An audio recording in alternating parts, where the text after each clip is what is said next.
How do we lead our people well during an election season? Perry Noble is our guest this week talking about politics and controversy. It's all on episode 43 of the Church Leaders Podcast. Welcome to the Church Leaders Podcast, where we're helping you lead better every day. And now here's your host, podcasting from scenic Colorado Springs, Colorado, Andrew Hess. Well, thanks for tuning in to episode 43 of the Church Leaders Podcast. This week, we're excited to tell you about a new ministry effort called Ministry U. We're bringing you practical online training from today's leading ministry experts. Head on over to ChurchLeaders.com to learn more and sign up for updates. This week, our guest is Perry Noble. Perry is the senior pastor at New Spring Church in Anderson, South Carolina. Each week, he preaches to 32,000 people at their church's 11 satellite campuses. We ask Perry how he is leading during the current political season, and you'll really want to hear his answer to why he doesn't endorse political candidates and what he wants his people to be focused on despite the upcoming election. And now, here's our conversation with Perry Noble. Perry, it is such a privilege to have you on the Church Leaders Podcast. Thanks so much for being with us this afternoon. It's great to be with you guys. Perry, you're the pastor of New Spring Church there in Anderson, South Carolina. 11 campuses, 35,000 people that you're ministering to on a given weekend. What are you most thankful for about leading your church there in Anderson? Man, I'm excited that my wife shows up to hear me preach every week. I feel like that's a major win. I don't know. We keep opening the doors and people keep showing up. And so I'm having a ball. I'm having a blast. I'm learning a lot.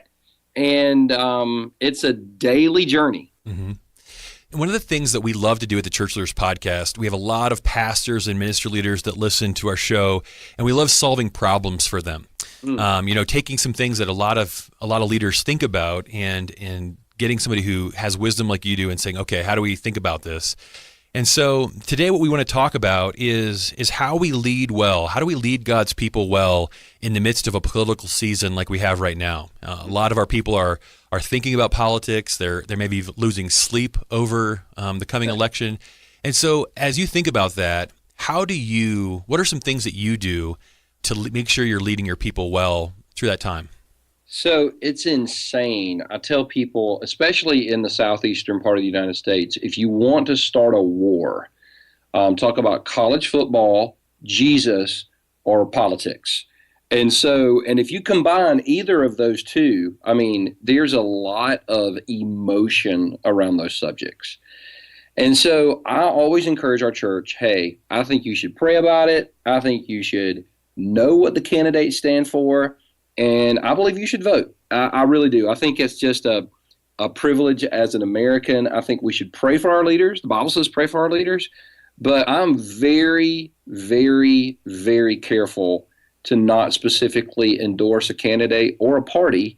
And some pastors do, and that's their prerogative. I'm just personally the guy that's never going to do that. So one of the things, even over the past couple Sundays, I've told our church, hey, the one thing the Democrats and Republicans all have in common is they've disappointed us all.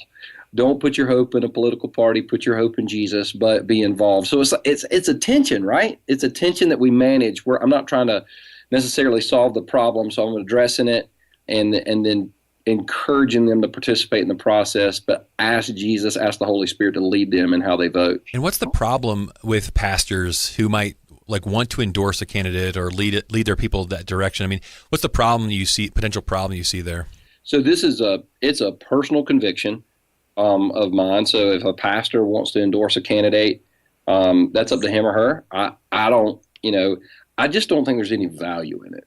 Like, I think at the end of the day, if we use our platform to endorse a party or a candidate, that's, for me, it's taking the attention off of Jesus and putting your hope into a policy or a party.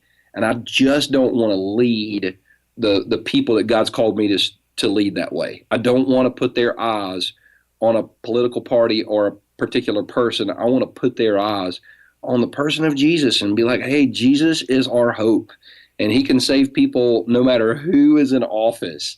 I did an interesting thing the other week where I was like, it doesn't matter really who the leader of the country is, I mean, let's say we get the worst leader ever. God's used some pretty horrible leaders in the scriptures for his glory. And so I just think it's the wrong place to put time, effort, energy, and hope. And I think that hope is the right direction to think about it in terms of how do we shift our hope from what's going on in the world right now. I think that's a challenge that a lot of people have is it seems like I feel hope-filled when my life's going well or things in my particular circumstances going well.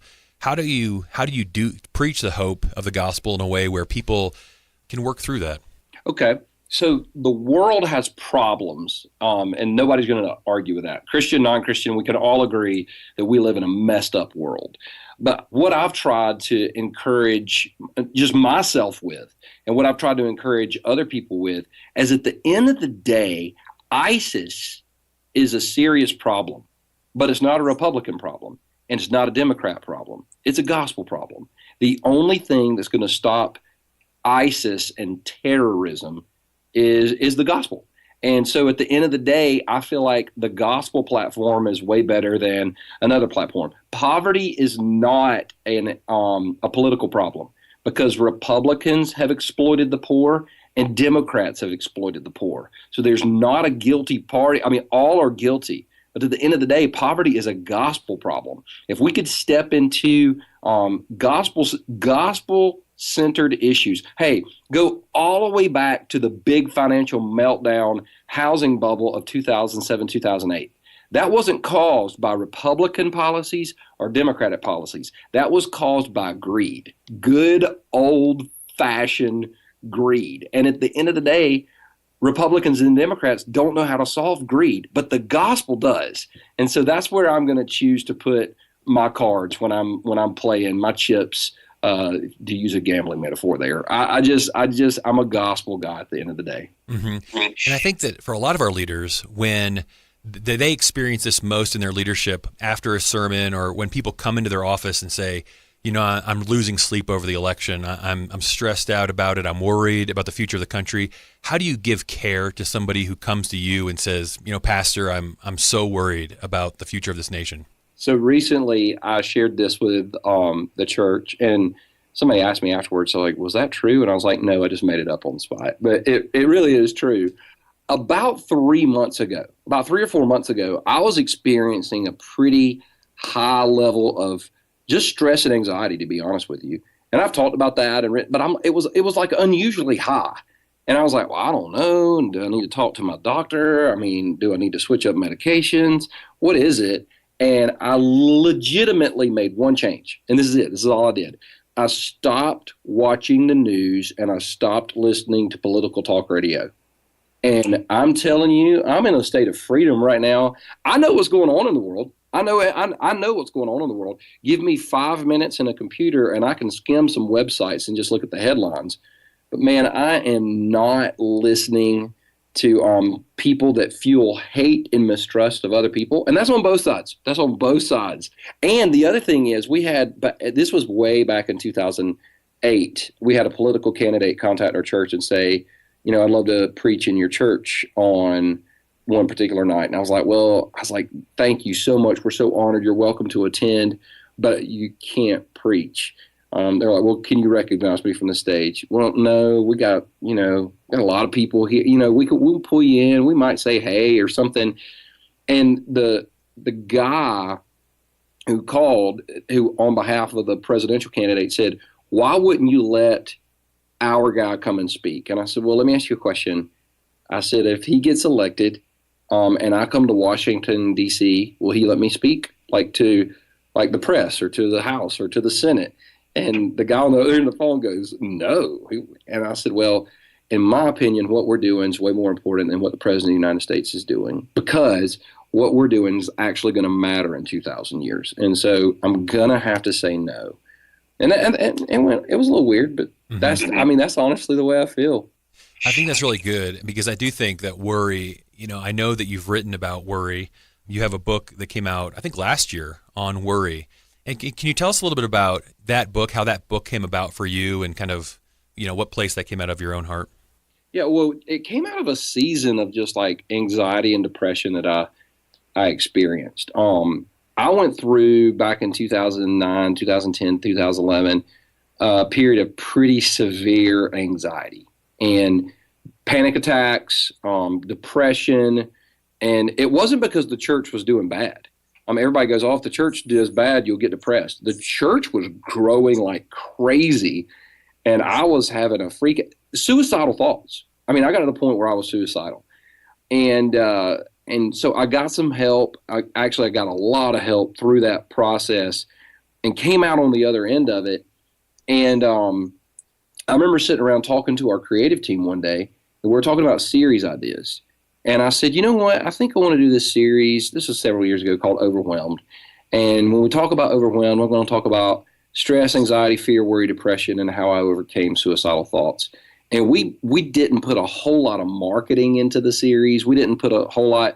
I just said, hey, for about 2-3 weeks, hey, we're starting a brand new series, and this is what I'm going to talk about. And we had record attendance. And it was like the surprise that you didn't expect. I was like, oh, there's a lot of people here. And then they came back the next week. And then they came back the next week. And I was like, oh my gosh, there's a lot more people dealing with this than I realized. In fact, the day I preached a message on considering taking my own life, we had like dozens of people go to the care room and say, that's what I thought about this week. And I don't want to take my own life, so help me. It was unreal. And so on the back of that, I was like, well, you know what? If we can help people, if my story can help people, then I'll write about it and we'll put it out there and see what it does. Mm-hmm. I think it's so powerful because I think a lot of leaders are afraid to get that personal, to share their struggle. Why do you feel like ministry is one of those things where pastors feel like, I can't really be honest about a struggle to that degree? It goes back to so how old are you? I'm 35. You're 35, I'm 44. So our parents generation, in that generation, the pastor was the hero. The pastor was the man of God or the woman of God. They never made a mistake. They just didn't do anything wrong. And so people our age came along and we're sitting in the church going, I can't connect with that person because I don't think when they fart, I don't think it stinks. And so I just don't think I can really buy into what they're saying. I had a guy one time who was mentoring me. Great man, godly man, love him with all my heart. And he told me, he's like, the pastor can't make a mistake. The pastor has to be perfect. You can't let people see your flaws. I remember hearing this going, yes, sir, writing all of it down. And it was in the early years of our church. And I preached a message on the subject of pornography. And it was tense in the room. It was just unreal. And at the end of the message, I was basically talking to men. I was like, men, you can be set free from pornography. You can be set free. You can walk in freedom. And I said, you know how I know this? I said, I gave my life to Christ in 1990 and I went into ministry, but I didn't overcome my pornography addiction until 1999. So I struggled with pornography for 9 years as a follower of Jesus, and I overcame it. And if I did, you can too.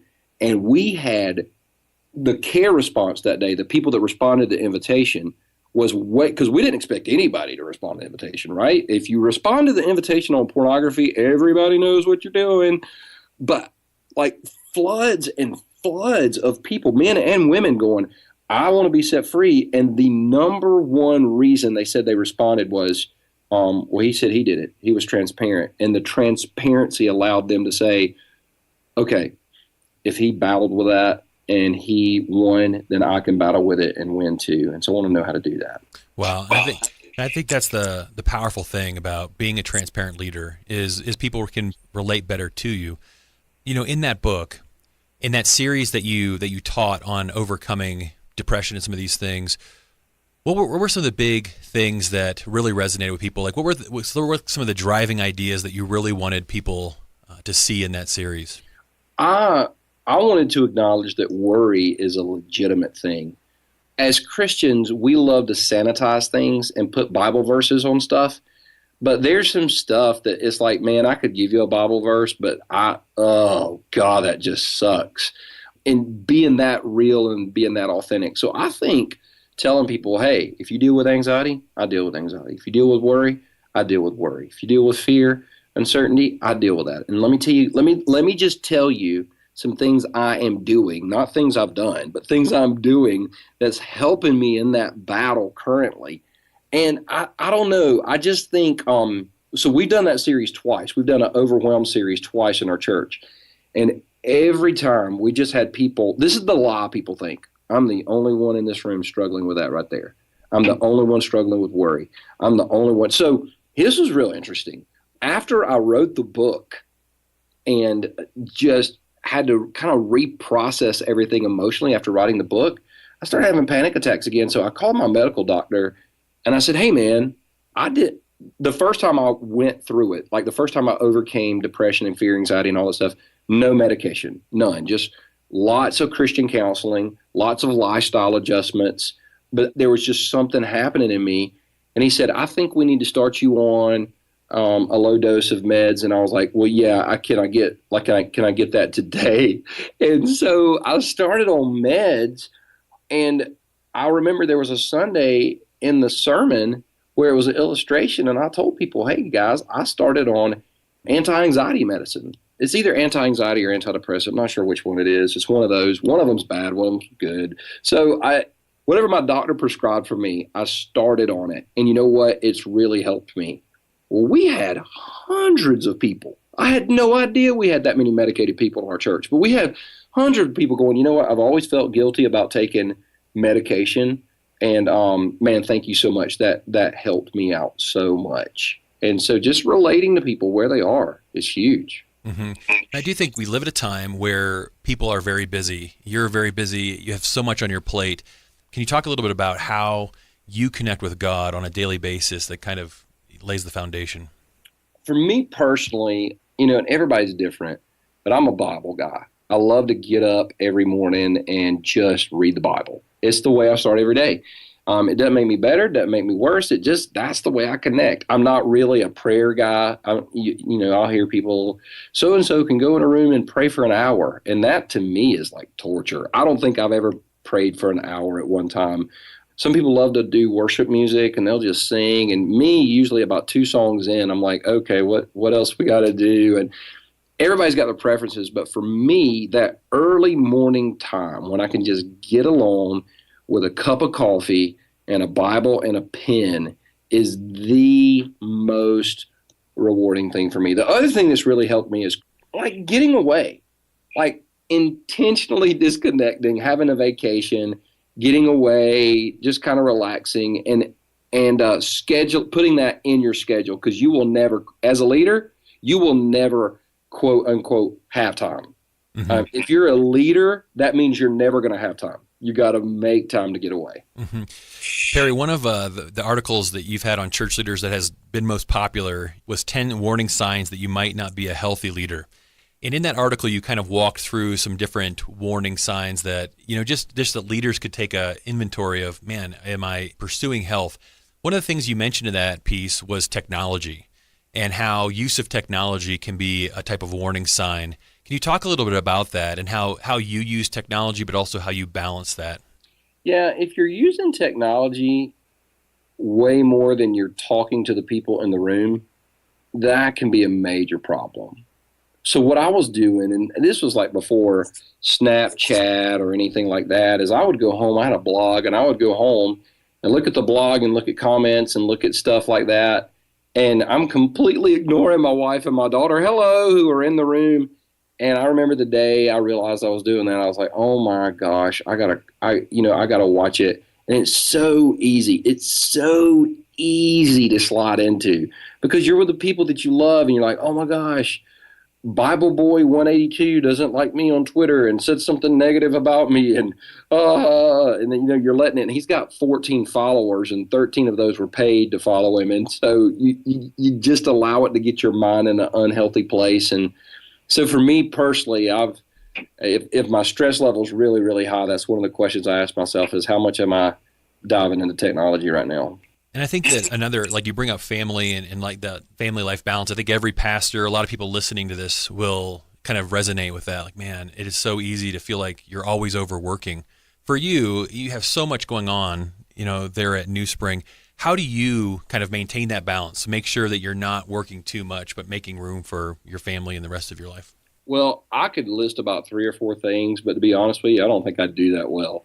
I think I'm out of balance. I think I'm trying to be balanced, but this is the question that all leaders ask. I mean, people will call and they'll go, how do you turn it off? How do you turn it off? How do you turn it off? And my response is always, if you're called, you can't turn it off. Like the way you're working at a job that does not matter is when you can turn it off when you leave. I can't turn this off because I'm addicted to life change. I'm addicted to seeing people meet Christ. I'm addicted to seeing people get set free. I'm addicted to that. So I can't turn it off. I've got to consciously make the decision to pay attention to what's in front of me rather than online perception that, at the end of the day, if I died and had a funeral, most of my Twitter followers wouldn't show up, but the people I love would, hopefully. Mm-hmm. Well, that's really good. Perry, thank you so much for taking time to speak with our audience. A lot of pastors look to you for your wisdom and guidance, and so thanks so much for sharing with us today. Hey, thank you guys so much for all that you guys do. This is an amazing podcast. It's a resource that I use personally, and I don't just say that legitimately. I have it on my iPod right now, and I just so appreciate you guys and all that you're doing. Y'all keep up the good work. Thanks so much to Perry Noble for joining us this week as our special guest on the Church Leaders Podcast. If you enjoyed this episode, it helps us if you take a few minutes to subscribe, rate, and review us in iTunes, and also consider sending this episode to someone you know who might benefit from listening to it. Also, make sure to download the show notes for this episode at ChurchLeaders.com/podcast. In the show notes, we always put resources mentioned in the show and links to some of our guests' top content on ChurchLeaders.com and from around the web. As always, if you have ideas on how we can improve this podcast or guests that you would like to hear on the show, you can email me directly at podcast@ChurchLeaders.com. Those emails go right into my inbox, and I always enjoy hearing from you, our listeners. Thanks for listening, and we'll see you again next week. You've been listening to the Church Leaders Podcast. For articles, videos, and free resources that will help you lead better every day, visit our website, ChurchLeaders.com. Thanks for listening.